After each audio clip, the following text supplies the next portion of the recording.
Hey, it's Matt O'Leary, and here we are on a Wednesday night. We're sitting down, we're ready to take in this new track from the Lemon Twigs. I finally broke. I told everyone, I told my wife, I told my cat, I told my 2-year-old daughter that I was gonna go without listening to any singles leading up to this new Lemon Twigs album. Try to experience it all fresh.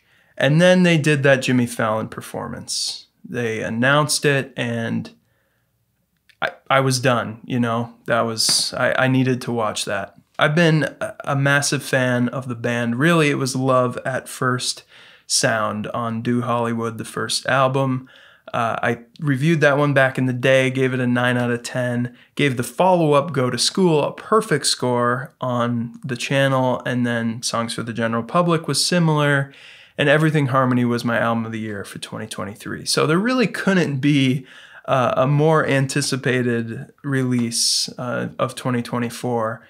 Yeah, and I'm gonna put these cans on. I'm gonna let you know what I think about this song, this video, everything about it. Let's go.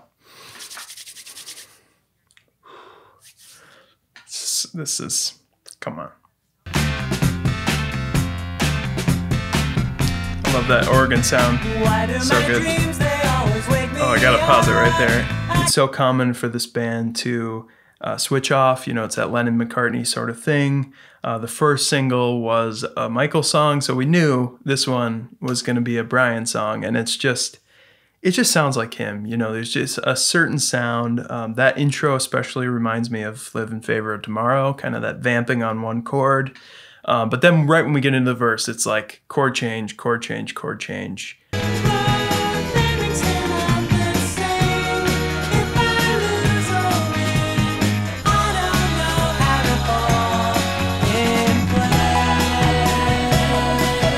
Again, amazing vocal harmonies, really well recorded on this song, a lot like My Golden Years. They've got those oohs, they're just really locked in. You can hear each note, but it's just so good.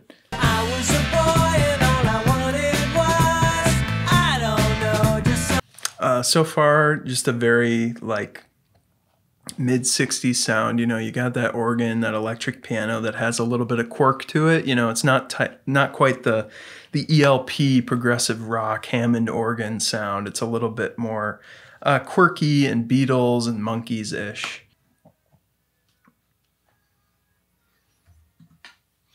The end of that second verse, he changes the chord sequence a little bit on that particular dun dun dun. And the chords surrounding that are slightly different than the first time he sang it. Come on, that is so them. Oh my goodness, that is so beautiful. I love it.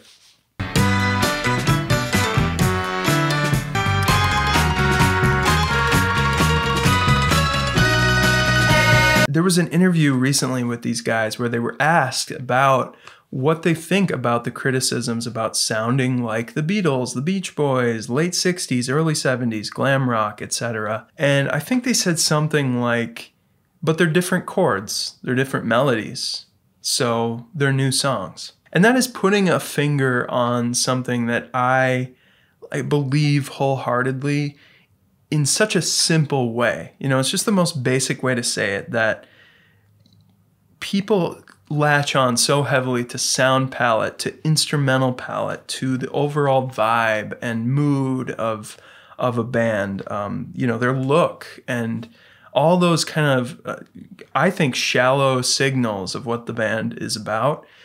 But when it comes to what sets the Lemon Twigs apart from, let's say, another band that does this and gets criticized for it, like Greta Van Fleet, for example, comes down to something very concrete, very tangible, which is if you write great chord progressions, chord movements, melodies, harmonies, rhythms, the basic building blocks of music, you're sort of beyond criticism, because we all have this very instinctual, this very deep human reaction to that thing. And I would call it songwriting, you know, that encompasses all these aspects of music. These guys do it well. They grew up in an environment where they were just steeped in those sounds that I mentioned. They played constantly. They developed these skills. They learned to first replicate the art and then now they're recontextualizing it in a way that's exciting and fresh and ultimately 100% authentic and true to themselves. So, that's why I love the Lemon Twigs. I think this song sounds like a combination of so many of the classic elements of what Brian does as a songwriter and what they do as arrangers. I'm really hopeful that on the album they'll bring back a little bit of the edge and the grit from an album like Songs for the General Public. I think between the two, maybe My Golden Years is a little bit above at this point, but I remember No One Holds You. When I first heard that song, I was kind of, didn't know what to think, and now it's one of my favorite Lemon Twig songs. So this could definitely be the same. I definitely love Brian's songwriting. I'm going to go ahead and link my other Lemon Twigs reviews down below and after this video. If you haven't yet, please do like the video and consider subscribing to the channel. And as always, thank you so much for watching.